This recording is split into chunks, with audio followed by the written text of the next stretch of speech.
Introduce Mina Wong, who will introduce you to the three interlocutors, the three people who will be discussing the mayoralty position in the city of Vancouver. Mina Wong, as I'm sure you all know, ran for mayor in the 2014 election and is a long-time social activist and all-around social butterfly. In progressive circles of Vancouver. Ladies and gentlemen, Ms. Mina Wong. Yeah,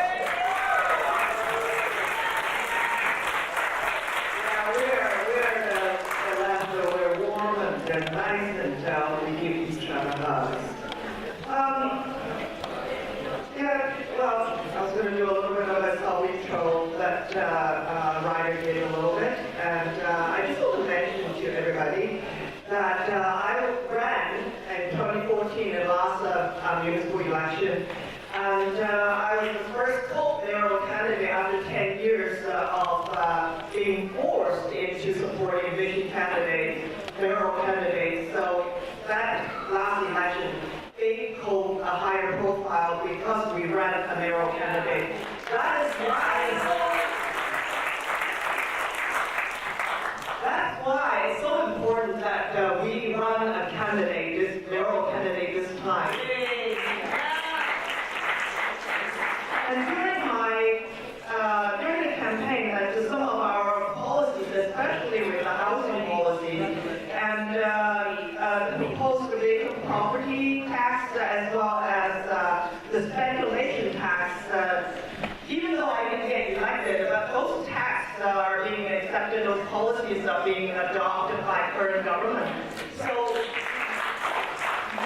of course, I want to see co-candidates get elected, but don't have fear. Even though we don't get elected, our policies, our voices will be heard as well. So work hard and go out there and get everybody to work hard on this campaign and support our candidates. I'm going to introduce each one of the candidates, but first I would like to introduce the format of today's panelists.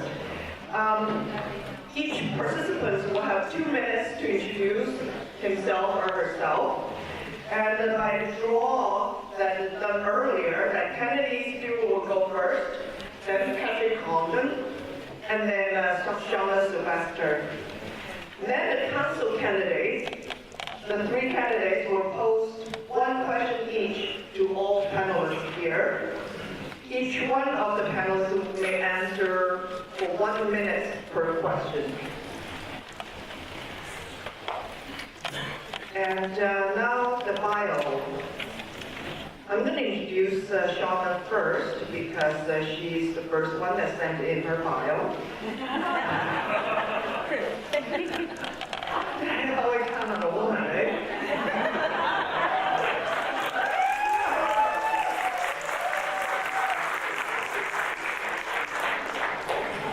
Shauna Sylvester has lived in Metro Vancouver for over 50 years. She was hired by SFU to strengthen the university's relationship and engagement with the community through the SFU Public Square, which she co-founded with President Andrew Peter and through the Morris J. Wolf Center for Dialogue, where she is on leave as the executive director. She co-founded and served as the executive director of Renewable Cities and Carbon Talks, and created a home for Clean Energy Canada at SFU. She was the founder of Canada's World and Impacts, the Institute for Media, Policy, and Civil Society. And she has led a number of university-wide initiatives focused on city building, including 2 weeks-long community summit, Alone Together, addressing isolation in urban environment, and We the City. Shauna also facilitated the first mayor of Vancouver's task force on affordable housing and was the lead convener of Moving in a Livable Region, the largest largest consortium of labor, government, community organizations, and businesses working on transportation funding in BC. And the next one is Kennedy Stewart. He is a member of Parliament in Burnaby, and he lives in Vancouver with his wife, Dr. Janet Ash. Kennedy was elected in 2011 with Jack Layton's historic official opposition victory. He has a PhD in political science from the London School of Economics with a focus in world cities. He advises the United Nations in cities and has been an advisor to all levels of government on housing policy. He has been active in city politics since the early 90s. During the 1996 campaign, he was a pre-election and election organizer for COPE. And I also want to add that he was recently, due to a Kinder Morgan, and he was arrested and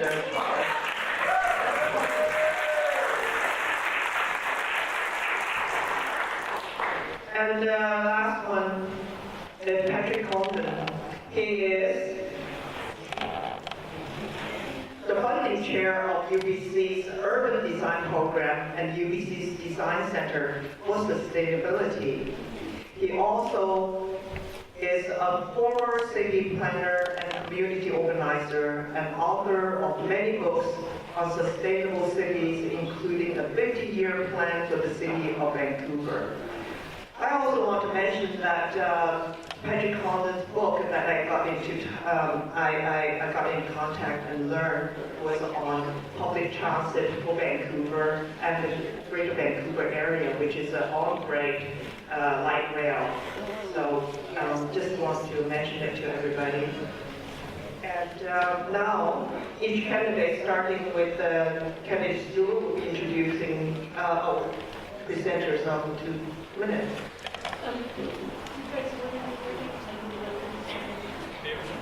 Maybe 30 minutes? 30 seconds.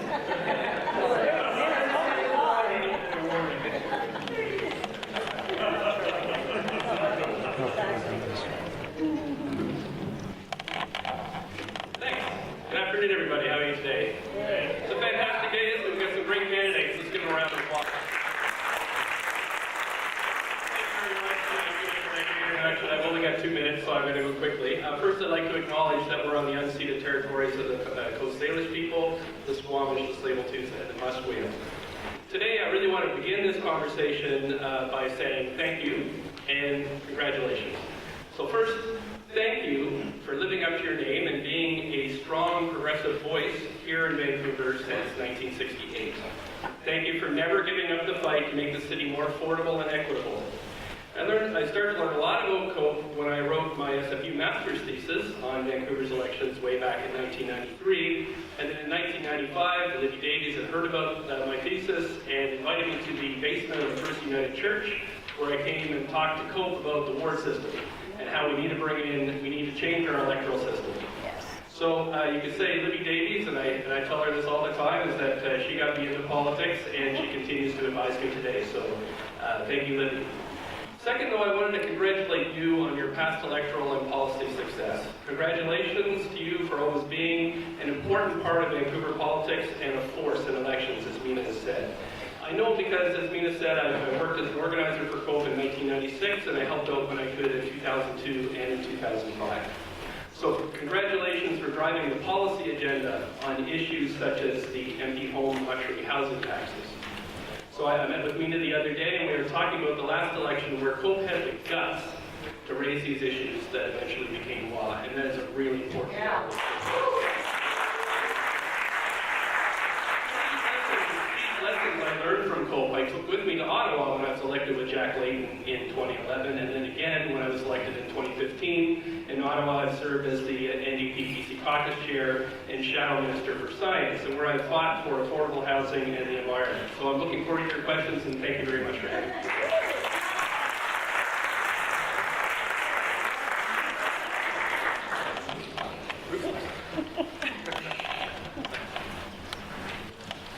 Thank you all. Thanks thanks for the invitation. I realized I should have had a longer bio, but I have more to say. I was asked to frame this in terms of why I want to run for mayor, so I answered that question. I want to start again by acknowledging that we are on unceded territory of those who came to this land many millennia, 10 in fact, before us. I repeat this because I want to talk about land and how land gets unfairly taken. We who arrived much more recently now also feel the heartbreak of losing the land under our feet. I want to run for mayor because the city faces an existential crisis and too few are proposing real solutions. The crisis is in housing, or more specifically in the cost of land. It's not the buildings that cost a lot, it's the land under them. Waves of global cash are crashing over our city, washing us, or more precisely, washing our children off the land. I want to run for mayor because the policies of the current administration have made our problems much worse. Virtually erecting a for sale sign on our city. Developer-friendly policies and an absolute faith in the market to fix our problems have made them far worse. Support for hyper-expensive infrastructure projects have made it all the more awful. And most painfully for me, the Green City program, by attracting even more global investment, has only made it worse. Our current administration's recent admissions of failure and weak attempts to reverse course have been as effective as a row of beanbags holding back a tsunami.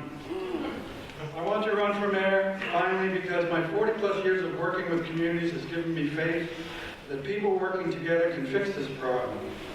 The vision regime, with their distrust of people and dismissing those who oppose them as hacks, and other parties as the party of angry old men, that divides us. I want to respect for all people. I want to unite us. I want to run for mayor because I want us to draft a clear and binding plan for the city we want to leave for our children.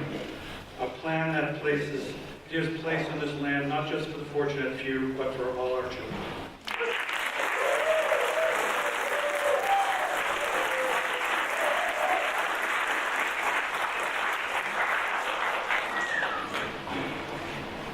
Thank you for inviting me today, and thank you to the Indigenous people on whose land the unceded territory of the Coast Salish, Squamish, Musqueam, and Tsleil-Waututh.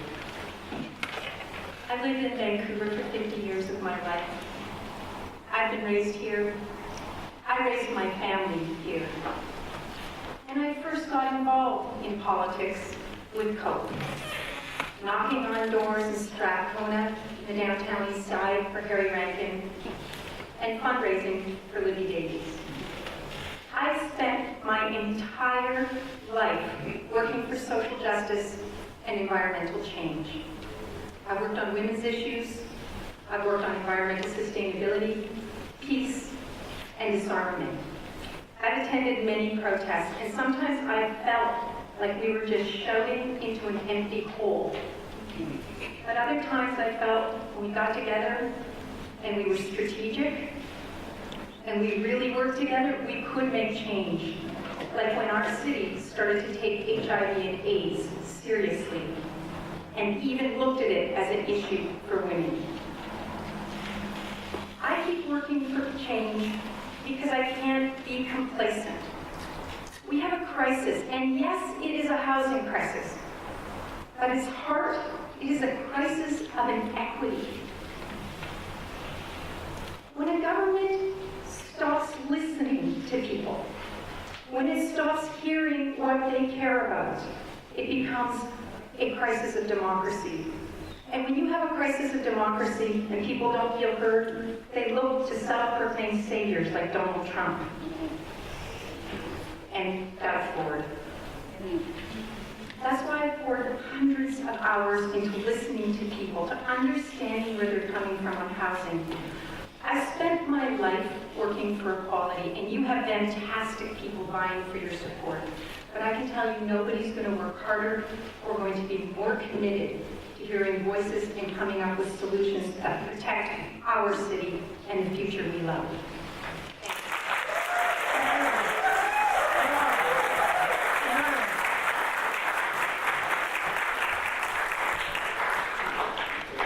Now I'm going to invite the council candidates to come up and put forward and each council candidate can put one question to each one of the panelists here. Limit the question to 1 minute, please. Are you only going to allow council candidates to do that? Sorry? Are you only going to allow council candidates to do that? Oh, yes, and then when that's finished, then the candidate will each have 1 or 2 minutes? That's right, to wrap up, to have, and then after that, there will be Q&A for the floor, from the floor.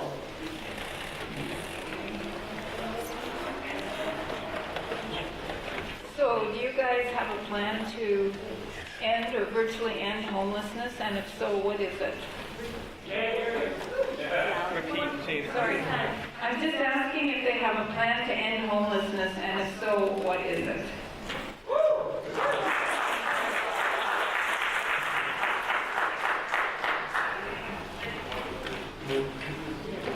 Yes. In line with the comments that I've just had, the strategy for doing that is to look at the development process and understand that the value of land has gone up increasingly, particularly when we increase the allowable zoning on land. We should change our structure of taxing development through changing the PCL and CAC mechanisms to create enough money for this non-market housing. Included in that, and as a first priority, would be more modular housing for the homeless, because they are our most crucial need.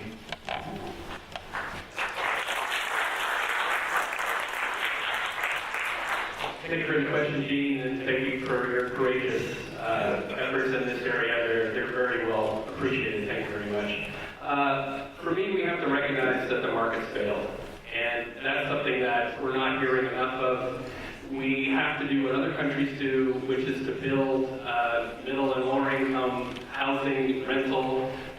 Then we use some of the revenues from those to build the low income housing, and that's what gets people off the streets. Is that we have to build housing, but we can't. 97% of our housing right now is provided by the market. It can't work. It's not working. So we have to invest in housing, and we can do it in ways that are smart.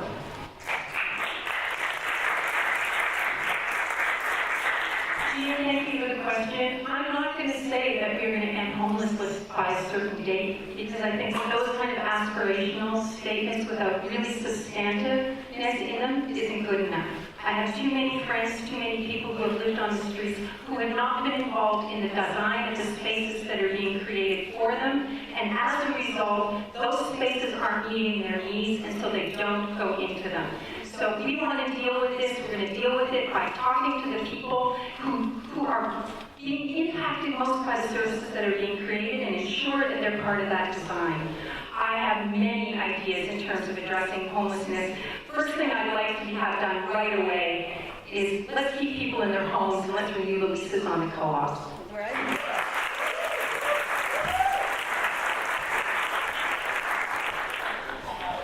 Thanks.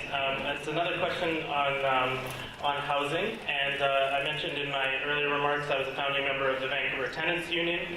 As soon as we formed the Vancouver Tenants Union, we started getting emails from all over Metro Vancouver and even farther afield across British Columbia of tenants wondering if they could set up their own locals.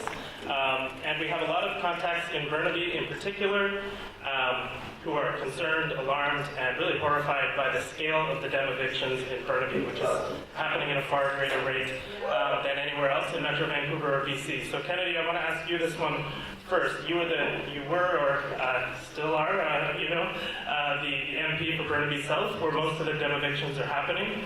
I've seen some of your comments where you seem to defend the mayor, or direct the mayor of Burnaby, that is, or direct most of the criticism at the federal government's failure to invest in social housing, which is a valid criticism. But for civic politics, we want mayors all across Metro Vancouver and councils who will stand up for tenants. And tenants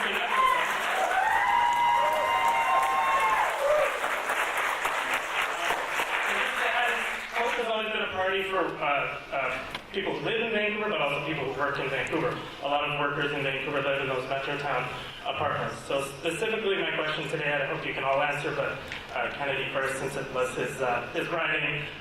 Would you call today and when you're elected mayor for an immediate moratorium on all demo evictions in Burnaby?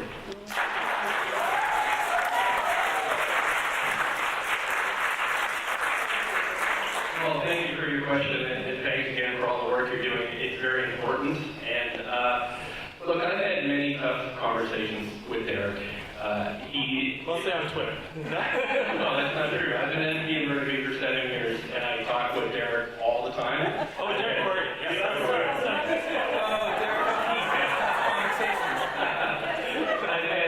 I've had tough and heated conversations with Derek, and he's proceeding to do what he's doing. I don't agree with this, but what I've decided to do is concentrate on the federal level.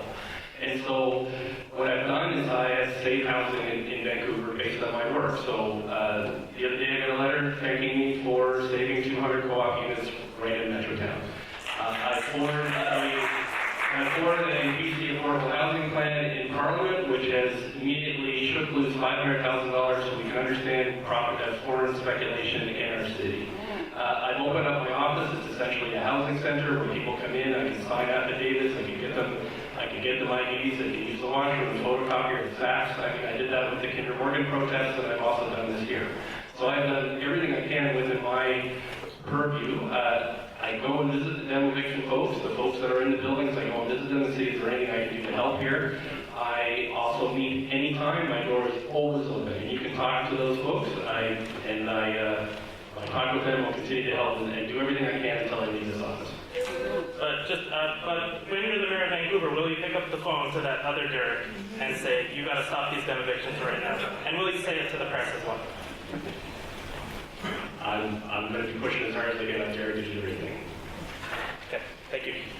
And if the others want to. So 2 weeks ago, I brought my students who are studying urban energy out to Lougheed and to Granville and out to university. And I was shocked. I grew up near Lougheed, and I can't believe what's coming down in terms of housing coming down and what is going up in that place. And this is under the name of transit-centered development, which I generally like the notion, but this is not transit-centered development. This is not the kind of development that protects social housing. It's destroying it and not replacing it. Right. And I have gone head-to-head with Derek on transportation. I have no problem. He's a man who loves debate. I have no problem going head-to-head with Derek Corrigan. And I have no problem standing up and saying the kind of development that's going on in Brentwood and Lougheed is not the kind of transit-centered development that belongs in this region.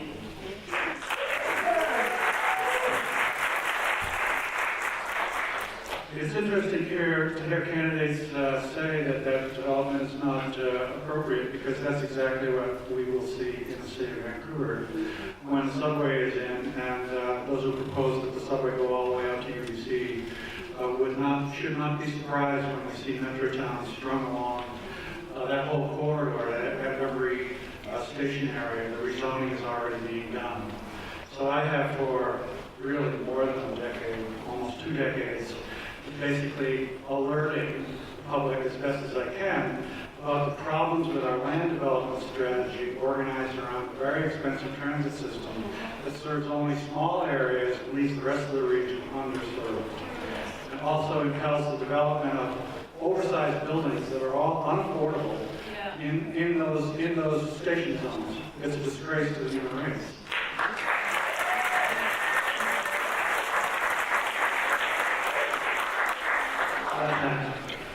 Okay, thank you.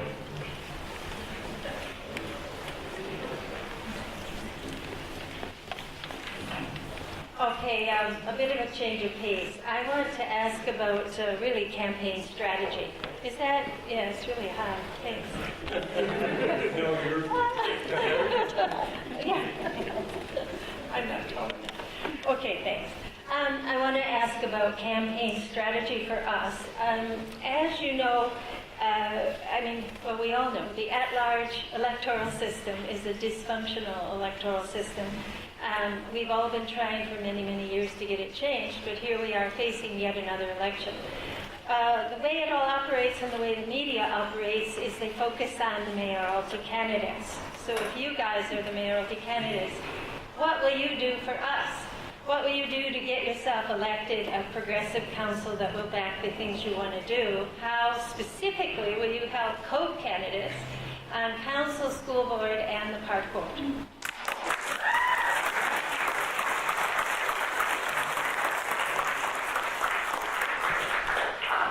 So Anne, thank you for that. I think that there's a couple of ways that we can work as mayoral candidates. I'm running as an independent. I'm trying to build a progressive community. I don't want to see one political party have dominance in City Hall. I'm very clear on that.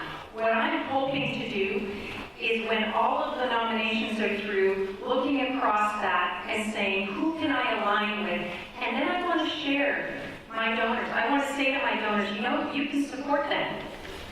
Bring my donors to those people. Support them in getting elected. So that's what I want to do. And I think that there is so many great candidates that came out today, and I'm very excited about what's coming out of COPE.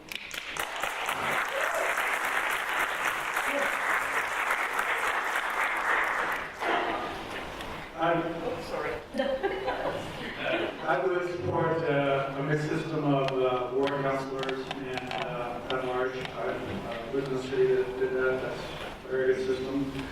Particularly if you want to do neighborhood-focused planning, which is very central to something I want to do. You know, Vancouver is the only city in the region that doesn't have its own plan.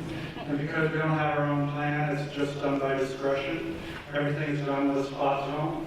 The developers negotiate behind closed doors to do what they do. And the amount of CACs and DCLs that come out of that process are a mystery. The negotiation is a mystery. A plan would end that. A plan would make it very clear what you can't do, and the neighborhoods would know about that. On the issue of COPE's concerns, I want to be the nominee of COPE. Woo, yeah! Independent. I feel great comfort with the politics of COPE. I think of myself as a Bernie Sanders social democrat. Hey. And my pencil? Yep. Thank you, Anne, for a great question. Of course, you've been elected, so you know what that takes. And what it takes, as we saw Melody and do so well earlier, was to raise money. But there are very different rules in this election. I've been fighting under the same rules federally for 2 elections now, where you can't take any individual donations and you can't take any corporate donations. And that makes a huge difference. So, unlike talking about doing a Bernie Sanders campaign, that's what I've been doing for 7 years. I am the top fundraiser for the federal NDP. I do that by not having more than, my average donation is $50. So what I do is I work on people power. What I do is I ask people, I campaign on their causes, like Kinder Morgan, I ask them for $5 to help out, and then through that, the word spreads, and then we raise enough money to win. And that's what this is about. Like, we can talk about our principles all we want, but we have to get elected to council, and we have to make sure we have a progressive majority on council so we can pass these things. And the only way we can do it is to raise the money we need and to campaign as hard as we can on our values.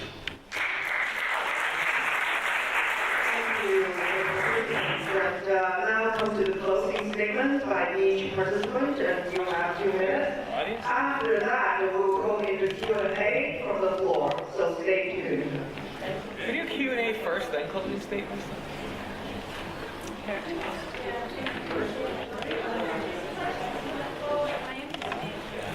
Q&A?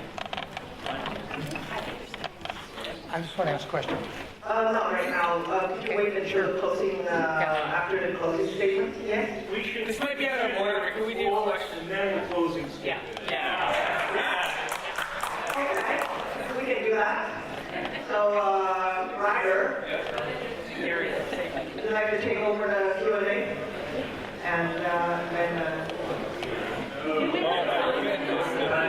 Open bar and the question. 1 minute question, and then 1 minute answer, please. I think in general, questions have a question mark. The duration of the questions from the audience period. I need some help from whoever. 15 minutes? 15 minutes? It's 4:30 now. Okay. Okay, perfect. Well, 15 minutes of Q&A from the audience. A little bit of editorializing on my part right now. There's more than 100 people in this room, and the atmosphere has been celebratory and joyous and generous and victorious. I want to maintain that positive energy, and so I urge you to keep your comments and/or questions civil and polite, and to the point. It's also the case that if you want to make a statement rather than a question, fill your booth. Go ahead, make a statement. But remember, there is a 1-minute limit on the duration of that statement or question. Okay? So I'd like to congratulate you, Patrick, for standing up and saying you're going to run as a candidate for COPE. For those of us who've been sitting in this room like this for many years, trying to build people's power, we realize that not running a candidate for mayor was a gigantic mistake. And Nina proved that the last time she ran. I think you got about 18,000 votes, if I'm not mistaken. So the real elephant in the room is, if now that Vision is stake its territory, the Greens have made their decision. Obviously, COPE is going to nominate one person to run. Kennedy just told me he hadn't been asked. I told him as a member since 1975, he'd not been asked. You've now been asked, Shauna. I'd like to extend the same invitation to you. And my question is, if one of you is selected as the candidate for COPE, will the other two of you drop out so we don't split the vote on the left? And that's my question.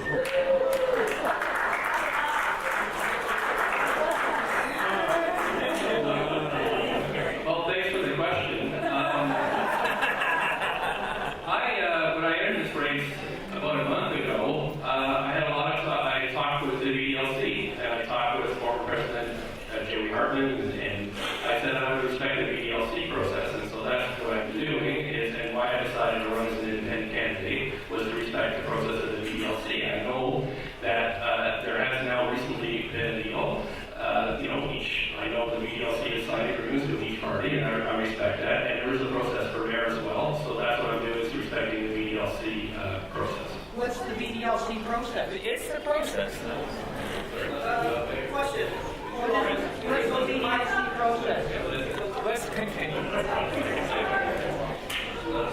So I think that this is a fascinating question because I came into the race first, and I think it would be quite an interesting thing if I was to back out as a woman to make way for a number of men. And I'm going to be very clear. But I don't want you to just support me because I'm a woman, but because I am one of the most qualified people for this job. So I'm not backing out. I'm here to the end, and I'm looking forward to getting COPE's support in doing that. My brief story, we're on out of time, but in terms of splitting the left, well, two things to say. One is the right is fractured to bits, too, in ways that we didn't anticipate. Second, I think the idea of a progressive left has been called into question. To call Vision part of the progressive left when they've got a party of developers.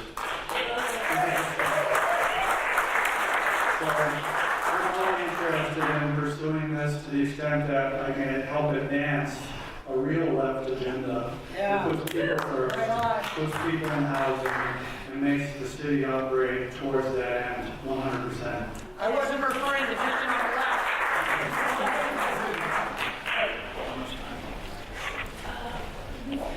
6 minutes. I'd like to follow up on Derek's question because I'm not happy with the response that was given, although I thank the effort.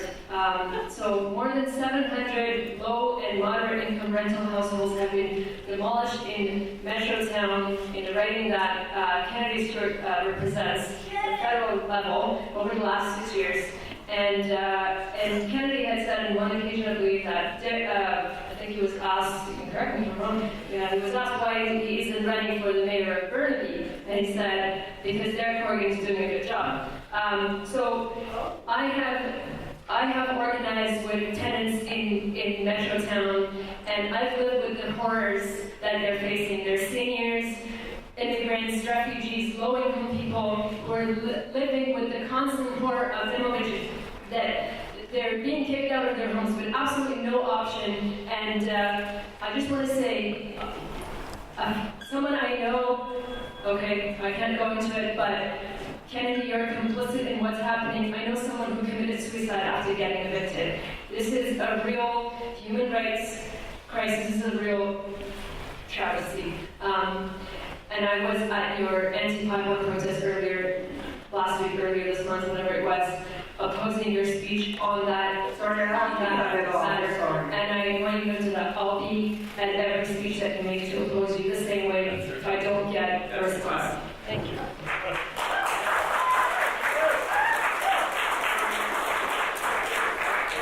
That is a statement, right, or question? Okay, so, Well, thank you for the question, and thank you for your passion.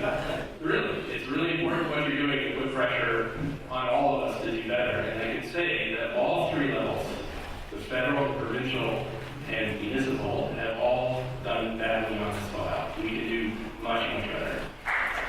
Don't you agree? I mean, don't you think? So immediately when I met with the demolition folks, which I have done on a number of occasions, Rick McGovern and all those folks who've been campaigning there for 10 years for this, they said, what can I do for you? So what I found was that the federal government has built 0 units in Burnaby, and in fact, they don't own a single unit of federal housing in Burnaby. So we hear all the platitudes from Justin Trudeau on how much money they're investing in housing and fixing homelessness. They're not doing a single thing. So my job, that's what I'm paid by Burnaby voters to do, is to go up to Ottawa to make sure I try to get that money. And I've done it. I'd say 200 co-op units in Burnaby by staying in leases. Thank you.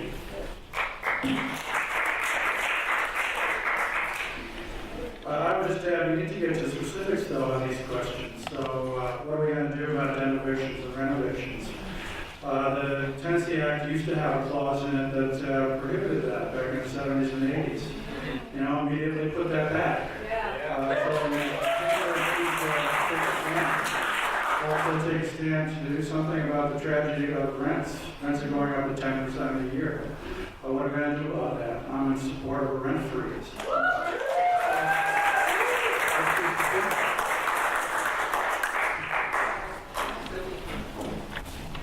What I heard is something really personal in terms of the impact this is having on people's lives. And it's insane that we're letting this happen. It's insane that we are letting people be kicked out of their houses. Little Mountain being kicked out of their houses and nothing coming back. So, in my mind, this is the front edge of this issue. It's not okay. And that has to stop. And as a mayor, that's stopping.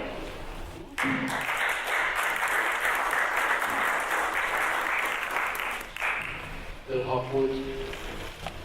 You're no longer fighting Kinder Morgan pipeline, you're fighting Trudeau's pipeline. He's not going to stop by petitions, arrests, lobbies. He's committed to this. When a tanker leaks in the harbour of Vancouver, the port will be shut for weeks, if not longer. The economy of Metro Vancouver will be devastated. If or when you become mayor, will you publicly advocate for at least a one-day general strike of Metro Vancouver to stop Trudeau's pipeline?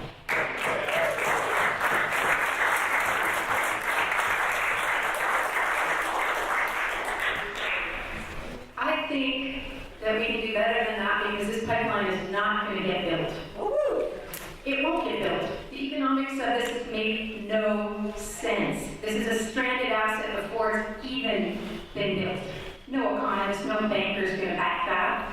But the federal government is. And what are they really trying to back? This is a political move. It's a political move to try and save Liberal votes in Alberta at the expense of BC votes. I've already got on the phone with the chief of staff of the Minister of Energy. I've talked to the Energy Minister and his senior staff, and I said, what are you doing? You have so underestimated the city of Vancouver in this region. Here's my biggest fear, though. They're going to go south. They're going to go along that border and into Delta and try and cut off the protests at the east.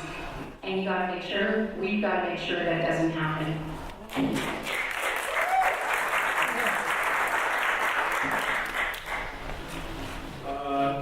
Yes, maybe not that specific strategy if it's not the one that's chosen by people like yourself in consultation with your elected representatives and the people from other political sectors.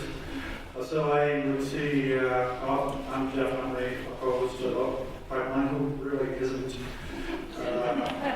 to be fair, but a lot can be done. And I also want to point out that as mayor of the city of Vancouver, along with the other elected officials, the city can also be a harbinger and a beacon of hope for how we actually live without carbon. And I think some of the decisions that we're making about infrastructure and high-rise buildings and so forth not only have a negative impact on affordability, but they also have a negative impact on sustainability as well. So it would be, in conversation with citizens talking about the sustainability of the city, I think you find it more productive, but a good direction. So the day after I was elected in 2011, May 2nd, May 3rd, Kinder Morgan somehow got my home phone number and called me. And he told me about their plan, and I met with the president 4 times, and I told him at the end, not only are you not going to get this pipeline built, you're going to have to clean up your old one, which leaks like sin. And so from there, I started to organize my community. I started to organize my community because no one believed that this pipeline was coming. No one even believed that the old one was there. So I organized day in, day out for 7 years now. I visited reserves. I've been up and down the pipeline route. I mean, probably last week you've got emails from me and come to the places where I've spoken. And then I've seen a lot of you, including Mel Lehan, who was up at the Hill when we got arrested. Elizabeth May and I stood up and we got arrested and went to court. And that's a scary thing. And I think, like for me as a member of parliament, there's very few of us that have ever done that. I felt like I had to back my community, and I did everything I could possibly do. And I felt that that's what I had to do, and that's what I did, and I won't stop fighting. And I think just as mayor, I would sue the asses off of this.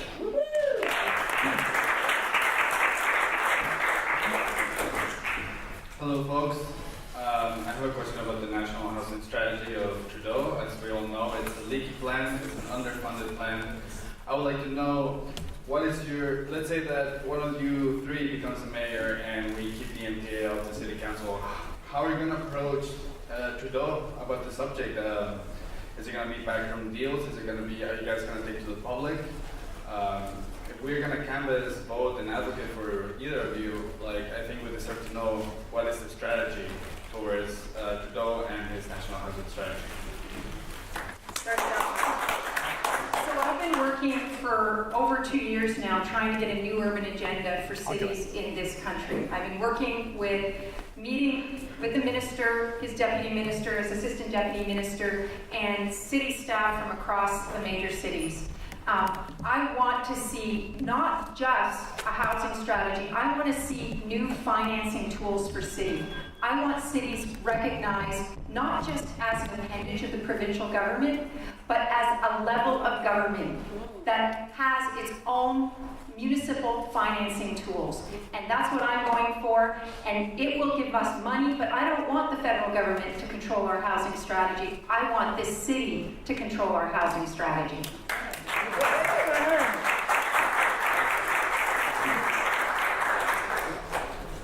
I'll go. On that one, specific proposals are really a good idea.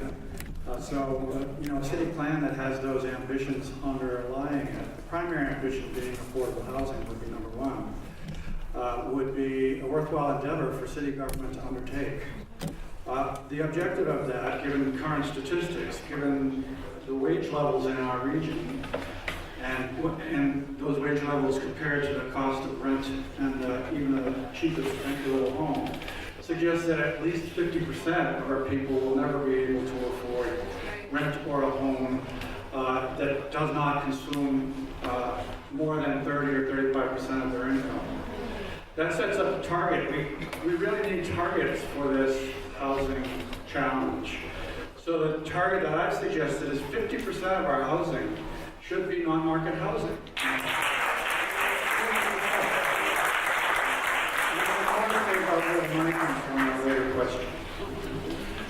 So I wore my orange tie today in honor of Jack Layton because I'm a Jack Layton Democrat. I wear that proudly. And Jack, what he taught us is how to fight in Ottawa. That's what I've been doing for 7 years. I know how Ottawa works. I know how to talk to ministers. I know how to make sure our communities get what they need. And the way you do that is putting pressure on them. The way you do that is by standing up in the House of Commons and raising hell. That's what you do, and that's what we have to do here. The federal government is not delivering. If you read their housing plan, it looks great. But they're not delivering. There's not any units being delivered here. And I think that's a failure. I think that we need to make sure that that money that's been promised comes here, and we're the loudest voices to go and get it. And we do have a lot of leverage because of the first issue we've been talking about, which is Kinder Morgan, is that Justin Trudeau is deathly afraid of Vancouver now because he needs the seats here, and we should squeeze him until we get our housing. And that's exactly what I'll do as mayor. Well done. I've resumed the chair in order to ask for a motion to extend the question and answer period by 5 minutes. There's a motion to that effect. A motion or a seconder to extend it by 5 minutes. Please raise your hand if you're in favor. Extending the question and answer period by 5 minutes. With our guests. Can I ask a question? No. We have to be out of here. We have to be out of here by 5 minutes. Ryder? Yes. What about a different format where they can ask questions quickly and then they can incorporate the answers? That's the other thing I was suggesting. If the motion passes, then I would ask questioners to cut their statements, questions by half, and the respondents to cut their responses by half. Let's deal with one thing at a time. There is a motion on the floor. Could I have a vote, please? Those in favor of extending the Q&A by 5 minutes? Up. And those opposed to extending it?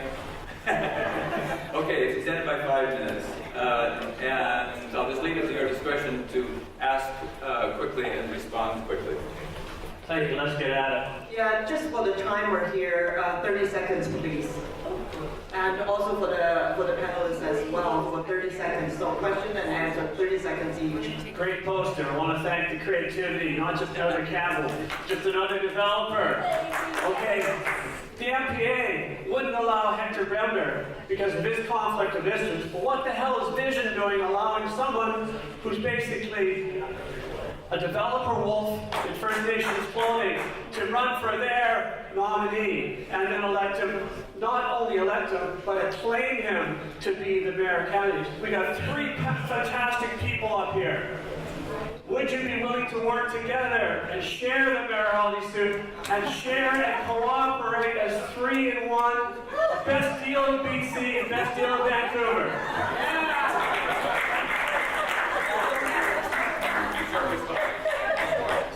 Sounds like a good idea if we can change the law, you know? So My very first announcement was to bring in something conflict of interest rules, and that's exactly to stop this from happening again. We've had too many real estate agents and developers on city council that are benefiting. We have to stop that. If we follow what they do in Montreal, they'd never be able to hold seats or mayoralty again. Vision had a chance to collaborate, and they chose not to, and then I see volumes for where they're going. Yes. I guess this is a follow-up question. Your top 3 criticisms of Vision Vancouver. Good question. my top 3 is really only one. They had faith in the market and fundamentally a neoliberal strategy of just depending on the free market. And that has failed.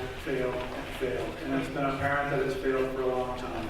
And anybody who criticized them was accused of various things, including racism, even though that person against abstraction. So, it's really a disgrace. And that has to stop. And anybody who offers a solution this time, I really think, has to move very, very far away from dependence on the strategies that have gotten us into this problem.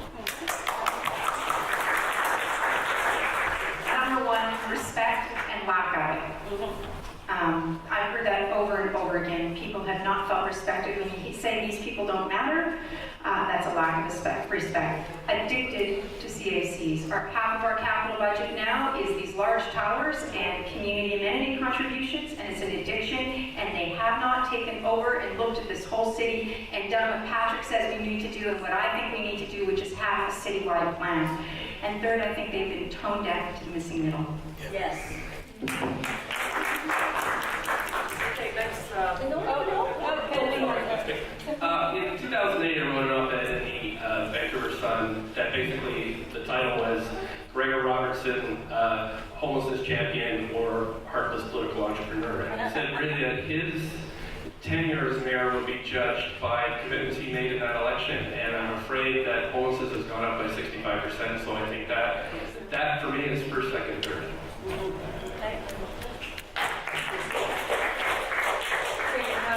Thank you for coming to this COPE meeting. My name is Stephanie Langford, and I'm a COPE member. I also work with the Vancouver Tenants Union in the Outreach and Advocacy team, and we know that 53% of voters are renters in Vancouver. And I guess I direct this to all of you, but in particular to Kennedy, where I understand your federal jurisdiction out in your riding in Burnaby, but I have such concern for the renters out there and the betrayal that I feel that has happened. And I guess I really want you to speak to that because I'm concerned about supporting you as mayor with that lack of accountability. Thank you.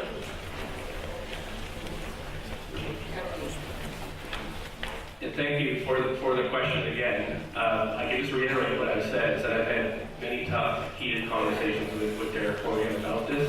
I've tried to work with other council members, and in the end, I don't have a vote on council. So what I have to do is I have to work at the federal level as hard as I can, and that's what I've done. Saving co-op units, making sure that I put forward a vision in Parliament that will work for British Columbians, and securing federal monies, and that's been my approach, but also to never give up at the local level, to help as many people. I used to be a frontline at-risk youth worker, and so that's what I've been trying to do in my office. Thank you. Yeah, again, specific proposals for what to do about rent evictions and rising rents. Rent freeze, an emergency rent freeze for a number of years while we get things straightened out. We really need to make sure, insist, do a general strike that this happens, that the Tenancy Act is revised to put back in the clauses that used to outlaw rent evictions and den evictions, but no longer do. They have it in Quebec, they have it in Ontario. Although this is a question for Kennedy, I'm going to use the opportunity to say that one of the things that's been happening over this last few years is that we have been negotiating down those percentages of social housing on development. And that is not okay. With these great promises that the social housing is going to come, and it does not come. So that is not okay. We also have in this city some incredible Housing Central nonprofit advocate organizations who have great creative solutions to creating purpose-built rental and using city land, not for private gain, but for collective well-being, and that goes to the community housing sector. Hi, I'm Roger Noel, co-member. I work at UBC and a shop steward in QB116, and a member of the Vancouver Tenants Union. My question is really directed at Patrick. I read your articles in the Tidy. I like a lot of the things there, and I like some of what you said today, but I did have one concern with something that you wrote. And so I guess I'd like some clarification that you suggested in this, or at least I got the impression, that renters and tenants, renters and landlords aren't fundamentally opposed. Am I out? Yeah. Okay. But that was philosophical. Sorry, I just wanted to. So my question is, when you're mayor, And it becomes clear that tenants and landlords have fundamentally divergent interests. Will you support the majority of our city, which are renters? Well, yes, I will. But furthermore, I think what I said there was that, according to Henry George, who was the economist that I wrote a lot about, that his view was that capitalists and workers were not fundamentally opposed. And the reason for that was he thought they were both productive. It was landowners and speculators who were the problem. So I still think that's true, and I don't have much time to go into it. But the target should be land and land speculators to get the money needed for social housing. Okay. And non-market. Yes.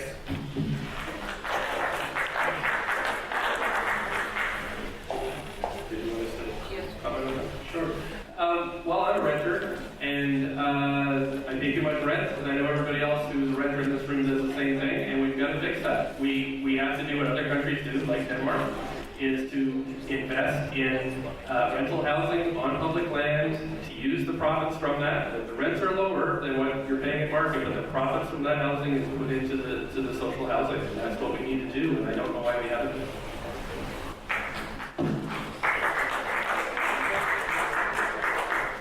It was a question towards Patrick, and I feel odd answering it, so I'm going to let that go to the next person for more questions. We're actually out of our But we can't just Let's go. My question is simple, and I'd like your answer to start with yes or no. As mayor, will you support a mansion tax for houses in the city of Vancouver?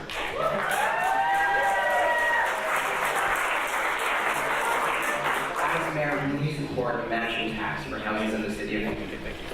Yes.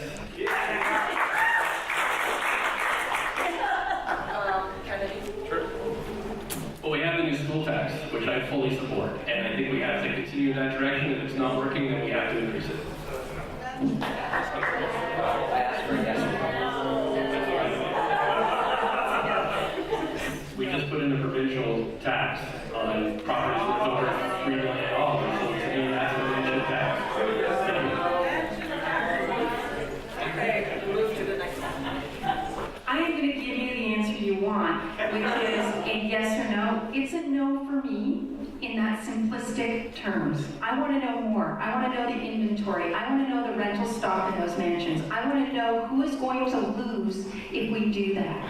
I am fully in support of the provincial money, but I don't want our provincial government taking city money out of our city. We are putting $25 million in other parts of this province. Now we're going to be looking at $120 million. Fine on a tax. Let it support affordable housing in this city. Good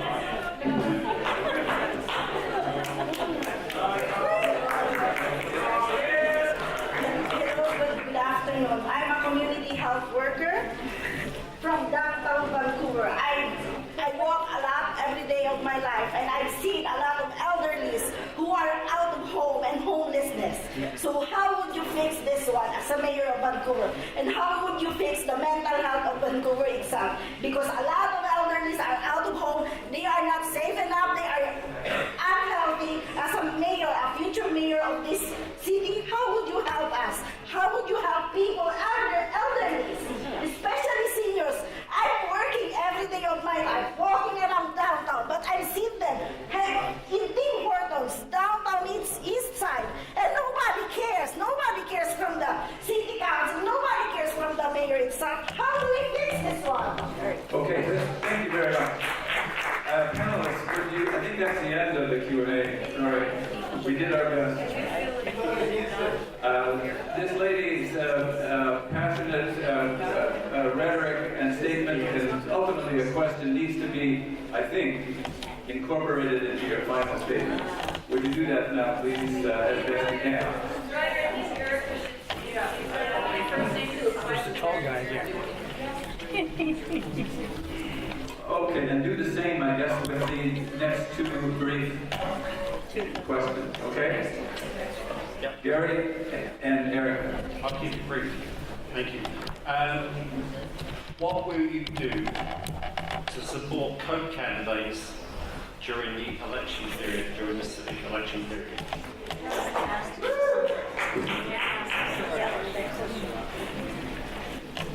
Just stay on there. Stay already. That's a good pitch for a man.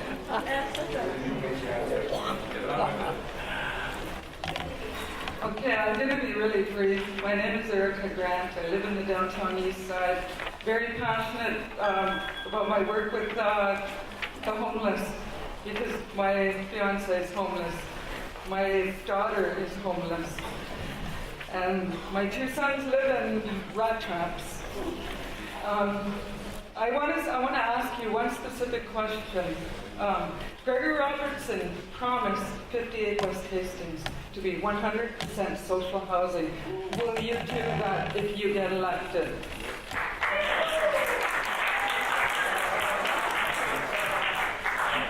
Erica, I need to talk to you because I don't know. I'm going to be honest, I don't know enough about 58. But what I will say is that it's not enough to build housing in modular spaces.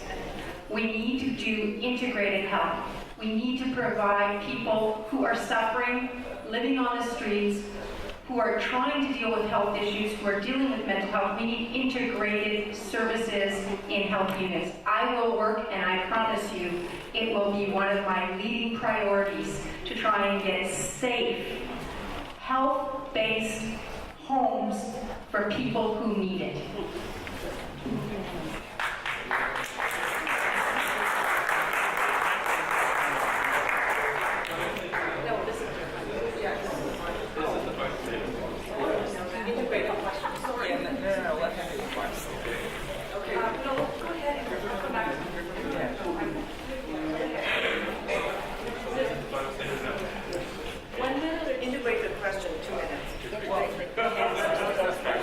So we'll give Shauna another chance? Yeah. Yes. Yes, we do. Yeah, final statements, I think we with 3 questions. Okay. Well, I guess this is my final statement, and I'm sorry I couldn't give a more complete answer to that very, very important question. I can tell you just to that, I will fight like hell to get as much funding as we can for housing as your mayor, including 58 West Hastings. So I'd like to thank you very much for having me here today. This gives me hope, this conversation, that we can get back on track. We can get the city back on track by working together. I think everybody agrees that the city isn't working for us, right? And the lack of affordable housing is the main reason. And it's not affordable for the middle income folks right now, for all of us.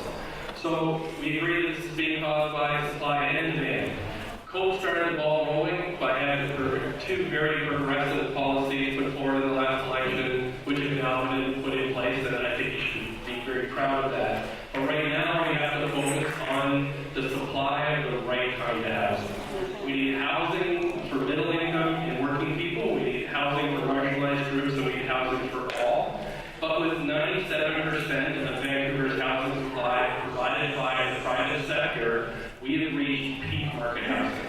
The market is not working for the vast majority of our population, and we have to massively invest in affordable public housing. We have to do that by fighting like hell for provincial and federal money, and we have to use the money that we have available to us and the land base to start building right now. We can't pause anymore. We can't use any more excuses. We have to make the tough decisions and start investing. So we have to bring in rental units on government land, and we also have to bring in new non-speculative options so that young people can buy. That means they can buy at a lower rate as long as they sell at a lower rate. And that is what we have to have, because you always then have an affordable stock housing for purchase. So we're going to do this. We're going to do this by doing what we can at the city level with our limited powers and incomes, but also by fighting like hell with the provincial and federal governments. And believe me, I know how to do that. So thank you.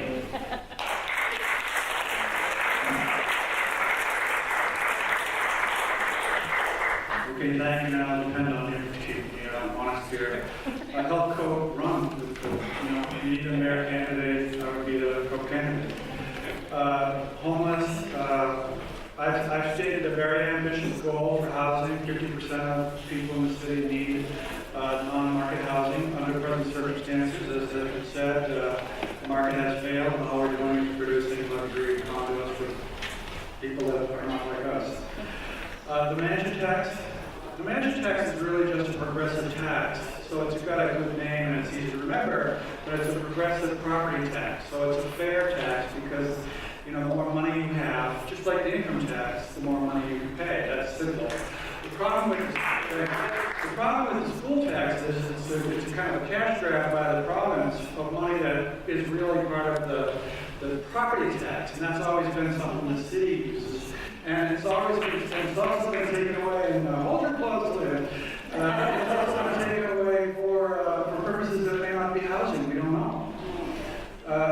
You know, we need some goals. So it's great to say we need to have more non-market housing. We need to have a whole lot. We need, you know, 40,000, 50,000, 60,000 non-market housing units in order to solve this problem.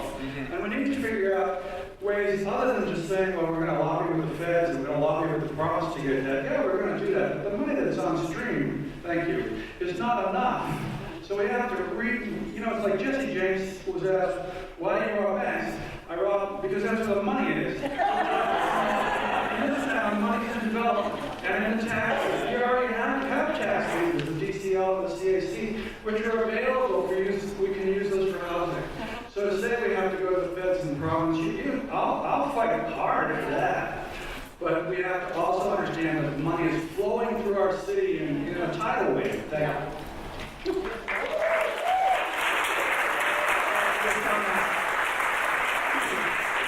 This has been an absolute treat, a real substantive debate about the issues with two really great people.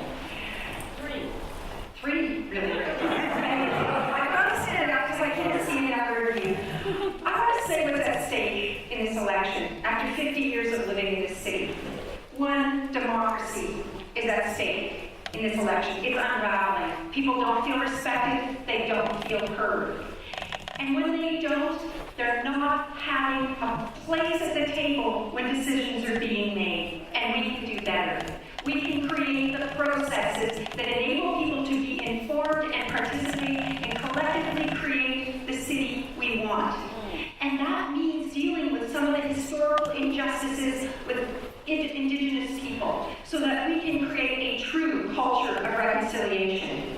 Two, the gap between rich and poor is growing, and in our city we can make decisions that increase that gap, that entrench it, or address it, and we can do better. We can create affordable housing. We can create systems with our transportation where people are not having to pay and continue to subsidize the road system. We can find universal, affordable daycare. And we can grow our community services and ensure that the people who are impacted by those services are part of their design. And finally, climate change is devastating our communities and our natural environment, and we can do better. We can stop Kinder Morgan. We can invest in active transportation. We can ban plastic bags, and we can do what Patrick talks about, which deals with the land base of our cities. We can look at land use planning. I am so impressed with some of the women that have been involved in COPE, like Libby and like Jean. They've been women who have lived their convictions, and they have played leadership roles. I have lived my life through my convictions. Join us. Right? So what I will say, I'll take it from Latin America, where I worked, La Pueblo Unido Jamás Será Vencido. The people united will never